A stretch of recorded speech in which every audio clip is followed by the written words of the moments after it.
सो आज के जो हमारा जो टॉपिक है आज का, उसका नाम है classical theory of Raman effect. Classical theory of Raman effect में सबसे पहले हम पोलराइजेशन की डेफिनेशन पढ़ेंगे। पोलराइजेशन होता क्या है? When a molecule is put in a static electric field it suffer some distortion. जब हम किसी मॉलिक्यूल को इलेक्ट्रिक फील्ड में रखते हैं तो वो कुछ डिस्टॉर्शन फेस करता है। डिस्टॉर्शन क्या होता है? Shifting of electron cloud. Electron cloud जब पॉजिटिव नेगेटिव टर्मिनल से पॉजिटिव टर्मिनल की तरफ अट्रैक्ट होता है तो वहीं पे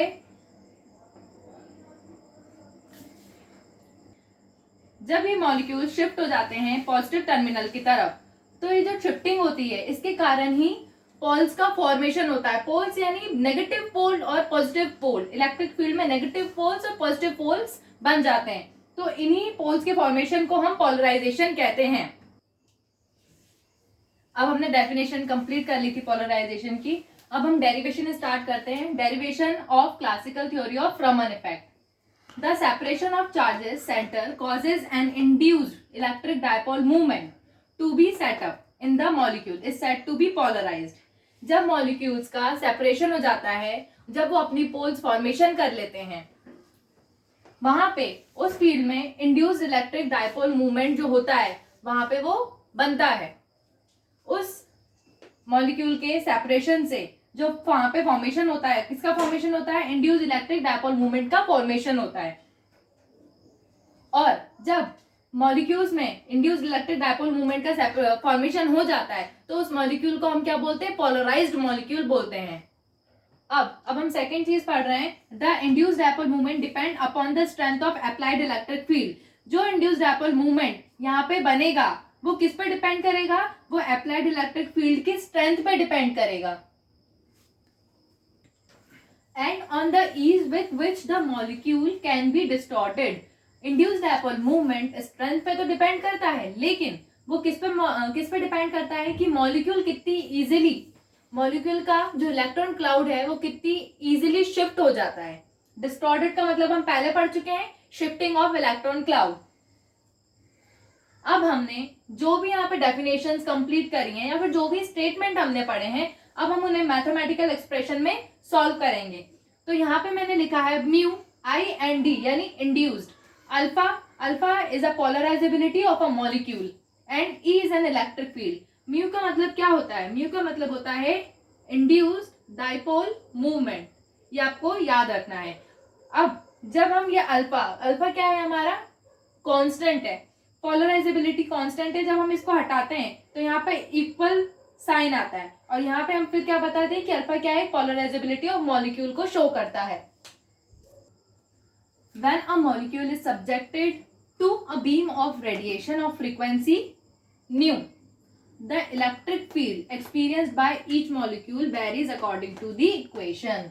मतलब जब हम मॉलिक्यूल को इलेक्ट्रिक फील्ड में ना रखकर उस पे हम बीम ऑफ रेडिएशन पास कराते हैं, तब जो इलेक्ट्रिक फील्ड वो एक्सपीरियंस करती है, वो मॉलिक्यूल जो इलेक्ट्रिक फील्ड एक्सपीरियंस करती है वो टाइम्स के वेरिंग करती है, मतलब टाइम के साथ चेंज होती है।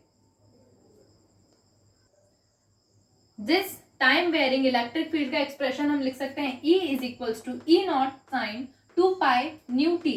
हेयर ये जो E not 2 pi nu T जो हमने लिखा है वो क्या है? किसका एक्सप्रेशन है?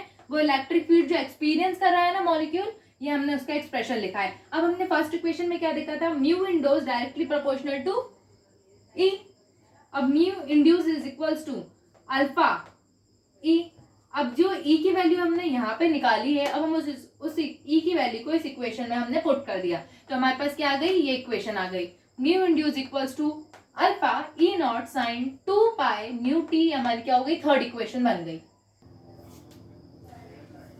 अब जब हमने वो इक्वेशन वहां तक सॉल्व कर ली, अब अल्फा की जो वैल्यू होगी वो हो जाएगी alpha not plus beta sign 2 pi mu. Vibrational लिखा है हमने, फ्रीक्वेंसी जो हमारी वाइब्रेशनल रोटेशन और वाइब्रेशनल मोशन के अकॉर्डिंगली हमने ले ली है। ये टाइम हमारा टी है, ये हमारी फोर्थ इक्वेशन बन जाएगी। अब अल्फा की वैल्यू ऐसी क्यों आएगी? This is due to the vibration और rotation motion which change the polarizability of a molecule. मतलब जो ये अल्फा की वैल्यू यहाँ पे चेंज हुई है वो क्यों चेंज हुई है? वाइब्रेशन या रोटेशन मोशन के ऊपर या उनके वजह से चेंज हुई है। जहां पे जो अल्फा की जो पोलराइजेबिलिटी होती है, मतलब अल्फा क्या होता है, मॉलिक्यूल की पोलराइजेबिलिटी शो करता है, तो यहाँ पे जो पोलराइजेबिलिटी होगी अल्फा की वो क्या हो जाएगी, चेंज हो जाएगी। अब अल्फा अल्फा जो नॉट यहाँ पे हमने लिया है, अल्फा नॉट क्या हमारा शो कर रहा है, इक्विलिब्रियम पोलराइजेबिलिटी, और बीटा हमारा क्या शो कर रहा है, rate of change of polarizability with the vibration. मतलब rate of change of polarizability, polarizability vibration के अकॉर्डिंग चेंज हो रही है, उसका हमारा क्या शो कर रहा है, बीटा शो कर रहा है। अब जो अल्फा की वैल्यू है वो हमने इक्वेशन नंबर 3 लिखा था। इक्वेशन नंबर 3 क्या था हमारा, mu induce alpha E not sign 2 pi mu T, यही था। अब अल्फा की जगह हमने ये पूरा वैल्यू इसमें पुट कर दिया। अब हम क्या करेंगे, alpha plus B sine 2 pi mu vibrational T को इसको इसके अंदर हम इंट्रोड्यूस करवाएंगे, मल्टीप्लाई करेंगे। अब हम वो इक्वेशन सॉल्व करते हैं। अब हमने वो जो इक्वेशन ली थी, mu induce alpha not plus B E not sign 2 pi T, जो हमने पहली इक्वेशन जो अल्फा की यहाँ पे पुट करी थी, अब हमने जो ई नॉट साइन 2 पाई था हमने उसको इसके अंदर मल्टीप्लाई कर दिया, इंट्रोड्यूस करवा दिया। उसके बाद हमारी सिक्स्थ इक्वेशन क्या बनी, alpha not E not sign 2 pi mu T B E not sign 2 pi mu T sine 2 pi nu vibrational T.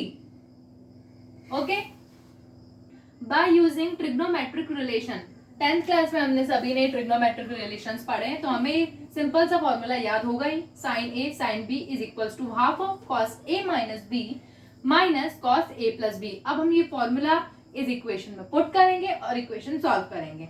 Mu induce is equals to E not alpha not E not sign 2 pi mu T plus half of B E not. अब हम जो ये formula को कहाँ use कर रहे हैं, अब हम यहाँ पे इस फॉर्मूले को यूज कर रहे हैं, तो यहाँ पे हमने फॉर्मूला पुट कर दिया, cos 2 pi nu minus nu, ये कौन सा न्यू है, वाइब्रेशन रोटेशन वाला, bracket close t minus cos 2 pi bracket open bracket v plus v vibrational bracket close t. ये हमारी क्या हो गई, एक इक्वेशन यहाँ तक हमने यूज करा इस ट्रिग्नोमेट्रिक रिलेशन को, और इस इक्वेशन को हमने फॉर्म कर दिया।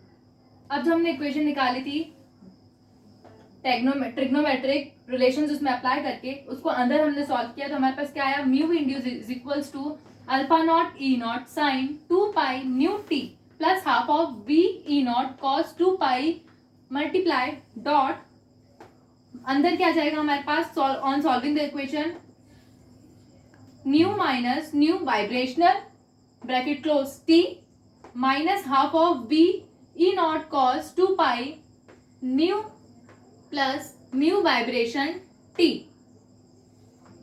Mu plus mu vibration t. ये हमारी क्या हो गई, 8th इक्वेशन बन गई। अब ये 8th इक्वेशन जो हमें हमारी बन गई है, ये हमें इक्वेशन क्या हमें शो कर रही है, ये हमें बंद कर, ये जो इक्वेशन हमने फॉर्म करी है वो हमें 3 चीजें शो करेंगी। वो 3 चीजें क्या होंगी, ये हमें शो करेगी रेले स्कैटरिंग, रमन इफेक्ट की, ये हमें शो करेगी स्टोक लाइंस, ये हमें शो करेगी एंटी स्टोक लाइंस, और ये दोनों, और ये जो 3 चीजें हैं, ये तीनों चीजें हमें क्या शो करेंगी, रमन स्कैटरिंग। अब ये इक्वेशन हमने सॉल्व कर ली।